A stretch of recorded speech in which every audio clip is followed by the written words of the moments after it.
As the Arctic ice melts, something extraordinary is being revealed. Beneath the shifting seas lies one of the most important trade routes of our time, along with trillions of dollars in oil, gas, and critical minerals. And with every mile of ice that disappears, the world's most powerful nations move closer to a collision. We are watching very closely the recent developments. We develop our response capabilities by enhancing our combat capabilities and upgrading military infrastructure. We will not allow any encroachment on the sovereignty of our country. I also have a message tonight for the incredible people of Greenland. We strongly support your right to determine your own future, and if you choose, we welcome you into the United States of America. We need Greenland for national security and even international security, and we're working with everybody involved to try and get it. But we need it really for international world security, and I think we're going to get it. One way or the other, we're going to get it. But what does national and international security really mean? This isn't a race you'll see on the evening news. It's unfolding quietly. Russia is deploying nuclear icebreakers and militarizing the Northern Sea Route. China is branding itself a near-Arctic state to carve out influence. And the United States is scrambling to catch up with ports and icebreakers.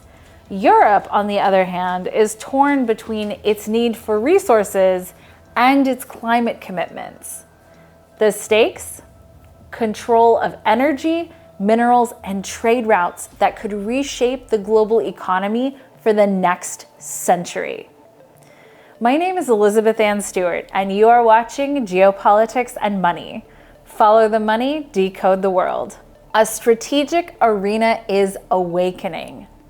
For most of human history, the Arctic was a frozen fortress, remote, silent, and strategic only to a few fishing communities and scattered outposts. Now, climate change is rewriting that narrative. As the ice recedes, shipping lanes like Russia's Northern Sea Route, stretching 5,600 kilometers along its Arctic coasts, are becoming viable shortcuts between Asia and Europe, slashing transit times compared to the Suez Canal route. Ports such as Nome, Alaska, are being expanded into deep water hubs, signaling that this is no longer a speculative frontier, but a strategic stage that's unfolding in real time. No nation has played this hand more boldly than Russia. With the longest Arctic coastline, a powerful fleet of nuclear icebreakers, and the NSR falling under state-controlled infrastructure from Rosatom, Moscow is rapidly embedding itself as the Arctic's gatekeeper. Meanwhile, China, though geographically distant, has declared itself a near-Arctic state. Well, I guess it's sort of near, and joined forces with Russia in what's increasingly being dubbed the Polar Silk Road, a maritime facet of the Belt and Road Initiative. This partnership spans infrastructure, LNG, energy products, even joint drills, aiming to lock in a faster China-supported Arctic corridor. This growing Russia-China axis has jolted the United States awake. Washington understands that ceding the Arctic means surrendering not just sea lanes, but strategic advantage and resource control. This explains one of the oddest yet quite logical geopolitical gambits of recent years: Donald Trump's bid to buy Greenland. Critics mocked it, but the rationale was actually razor sharp. Greenland hosts rich, rare earth minerals and oil and gas potential. It lies astride emerging Arctic routes and commands the Greenland-Iceland-UK GI-UK gap, a vital choke point for missile and submarine monitoring. In strategic terms, Trump's crazy idea was not only about preventing China from gaining a strategic foothold, mainly in Greenland, but also preventing the high north from devolving into a geopolitical checkmate and losing out on some of the most important shipping routes and natural resources on the planet. So, just how many trillions of dollars are below the ice? Let's start with hydrocarbon potential. So that means oil and gas. The Arctic holds a staggering portion of the world's remaining fossil energy. The US Geological Survey estimates that approximately 13% of the world's undiscovered conventional oil, around 90 billion barrels, and 30% of its undiscovered natural gas, some 1,669 trillion cubic feet, lie north of the Arctic Circle. Nearly 84% of these reserves are offshore, often in deep and technically challenging waters. To put that in perspective, this is more than just untapped potential. It's one of the most significant concentrations of hydrocarbons yet to be developed on the planet. So, what is the scope of this global energy impact? Collectively, these reserves represent a colossal chunk of future energy supply. At 90 billion barrels of oil equivalent plus 1,669 TCF of gas, the Arctic may account for 22% of the world's undiscovered hydrocarbon resources, translating to about 412 billion barrels of oil equivalent. For global power projections and energy security, that's a massive stake, one that leaders and strategists can't afford to ignore, especially as demand persists and competition heats up. But what is Russia's share of this prize? The lion's share of this Arctic energy bounty lies off the Russian coast. Western Siberia, the East Barents Basin, and parts of Arctic Alaska collectively account for over 70% of the Arctic's undiscovered gas, and similarly large swath of oil. With Russia already supplying vast amounts of oil and gas to Europe, and the rest of the world for that matter, this untapped wealth poses both an economic boon and a strategic lever, bolstering Moscow's ambitions in a region now ripe for geopolitical maneuvering. But does the Arctic hold other mineral fortunes beyond hydrocarbons?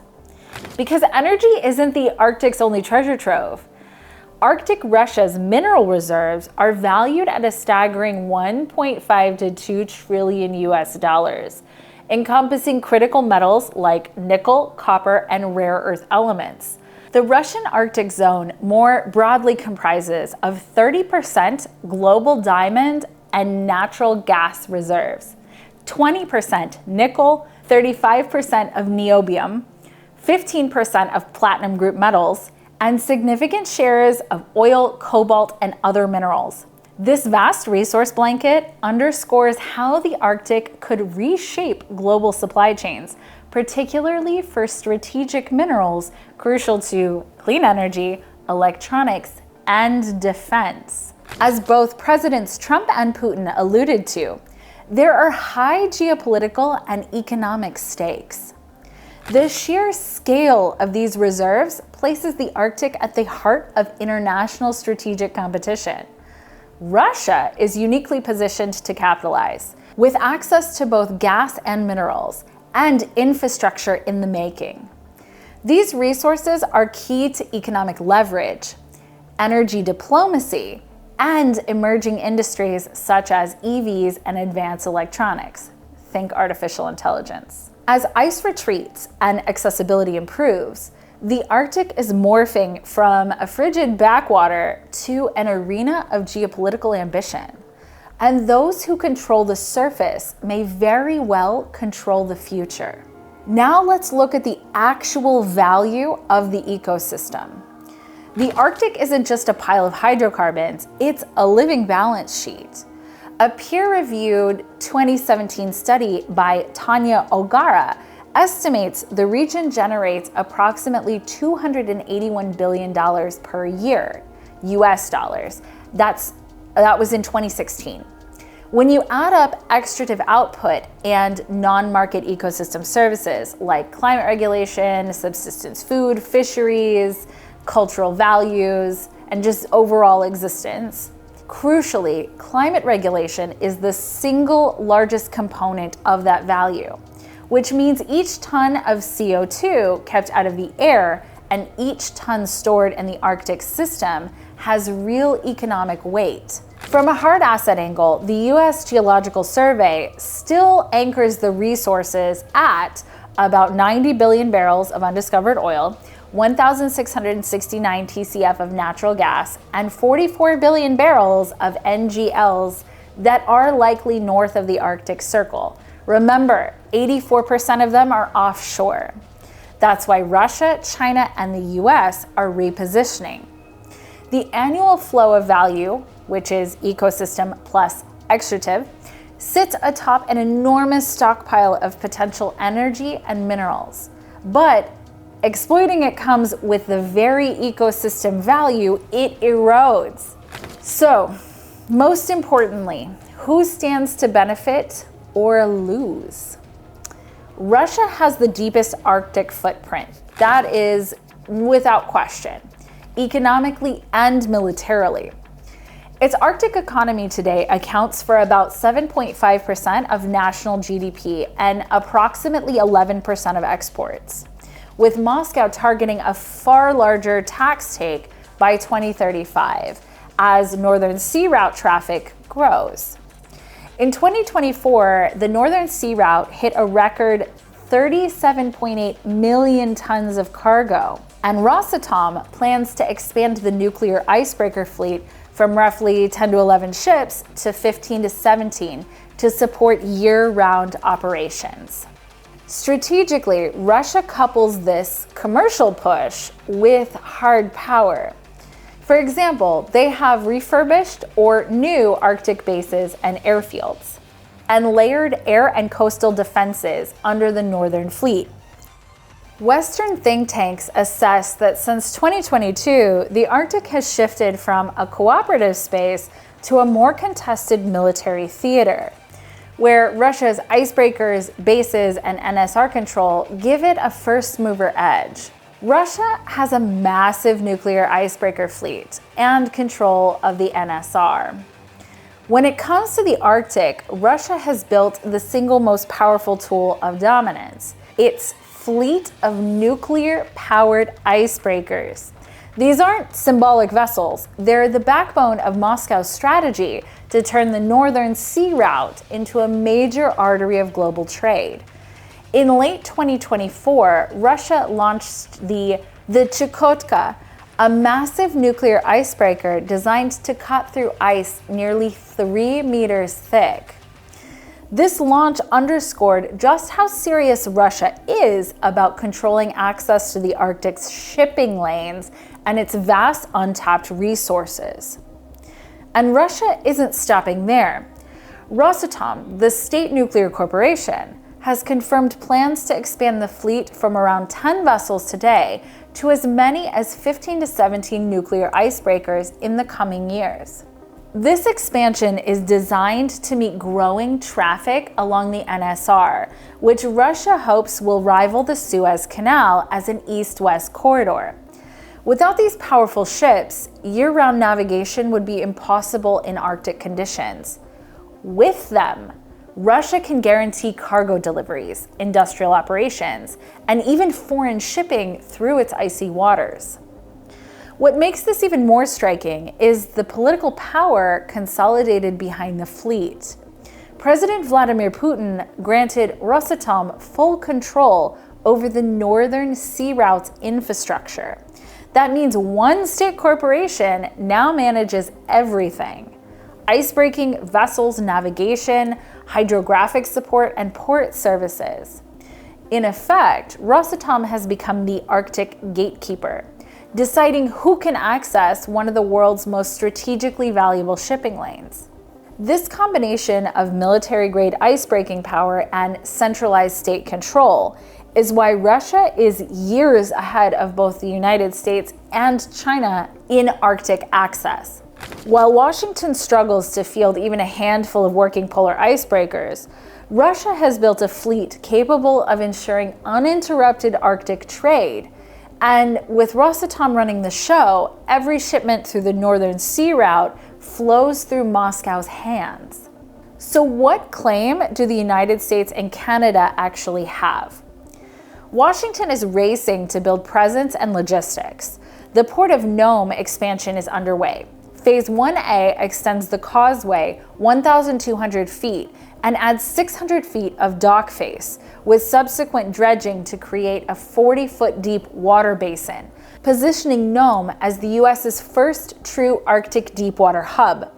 At the same time, Congress's research says the Coast Guard ultimately needs 9 to 10 polar icebreakers, underscoring how far the U.S. lags Russia on polar access, while new polar security cutters are delayed. Canada is also tightening Arctic posture, but has moved a bit fitfully. Its long-promised Nanisivik naval facility, a summer refueling node for Arctic patrols, has faced repeated delays and still lacks a firm opening date, though officials periodically signal near-term completion. The United States has an Arctic gap. For the United States, the Arctic is home turf through Alaska, rich in energy, minerals, and strategic sea lanes. Yet America's polar toolkit has definitely lagged, as we've shown. The clearest gap is icebreaking. The Coast Guard currently operates one heavy polar icebreaker, the Polar Star, and one medium, the Healy, far fewer than Russia's fleet. Plans to build new polar security cutters have faced delays and cost pressure, and independent watchdogs say the nation ultimately needs 6 to 10 polar icebreakers, a mix of heavy and medium, to meet mission demands at both poles. In short, capability is improving on paper, but operational capacity remains tight today. Strategically, the U.S. has also tightened its political and diplomatic posture. Washington reopened the U.S. consulate in Nuuk, Greenland, in June of 2020, underscoring the island's rising importance. Analysts stress Greenland's dual value. It sits alongside the Guiuk Gap, a key North Atlantic choke point for undersea and air surveillance, and holds significant deposits of critical minerals central to defense and clean tech. This is why past talks of acquiring or otherwise deepening control over Greenland wasn't just theater. It reflected a growing U.S. concern about access, allies, and supply security in the Arctic. But what about Greenland? Through Denmark. Greenland is leverage. Politically, Donald Trump's revive interest, first in 2019 and then again in 2025, elevated Greenland's profile in Washington. It's being driven by national security, geography, and minerals, of course, though actual purchase talk remained a non-starter for Copenhagen.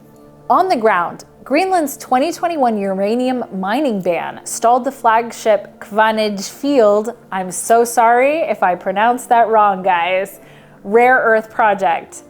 In 2025, the license holder publicly hoped that a new government might repeal the ban, which would reopen one of the largest REE prospects.